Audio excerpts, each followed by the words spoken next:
Diqqat, shoshilinch xabar. Namanganda 23 yoshli yigit fojiali tarzda vafot etdi. Assalomu alaykum, hurmatli tomoshabin. Tezkor yangiliklardan xabardor bo'lib turishni istasangiz, kanalimizga obuna bo'lib, videolarimiz davomida bir dona like tugmachasini bosib qoldirishni unutmang. Namangan viloyatining Pop tumanidagi dam olish maskanida 23 yoshli yigit cho'kib ketdi. Bu haqida Bosh prokuratura matbuot kotibi Hayot Shamsuddinov xabar berdi. Ma'lum qilinishicha, joriy yilning 28-may kuni 23 yoshli yigit qarindoshlari bilan birga Pop tumanida joylashgan dam olish maskaniga kelib, u yerdan oqib o'tuvchi Cho'dak soyiga cho'milish maqsadida tushgan. Ehtiyotsizligi oqibatida u suvga cho'kib ketib, qayta chiqmagan. Mazkur holat yuzasidan Pop tumani prokuraturasi tomonidan tergovga qadar tekshiruv harakatlari olib borilmoqda.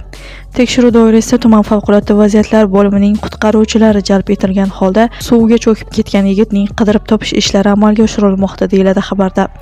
Ijtimoiy tarmoqlarda yigitni qidirish juda ham sust ketayotgani haqida xabarlar tarqalgan. Viloyat favqulodda vaziyatlar boshqarmasi esa qidiruv ishlari davom ettirayotgani tadbir viloyat favqulodda vaziyatlar boshqarmasi boshlig'ining birinchi o'rinbosari polkovnik Akmaljon O'rinboyev boshchiligida tashkil etilganini bildirgan. Jarayonda tuman favqulodda vaziyatlar bo'limi yong'in qutqaruvchilar tomonidan suv ustida, boshqarma qutqaruv otryadi qutqaruvchilar tomonidan esa suv ostida qidiruv ishlari olib borilmoqda. Qidiruv tadbirlari uzluksiz davom ettirilmoqda, deyiladi xabarda. Hurmatli tomoshabin, video haqida o'z fikrlaringizni izohlarda yozib, kanalni yo'qotmaslik uchun obuna bo'lib qo'yishni unutmang.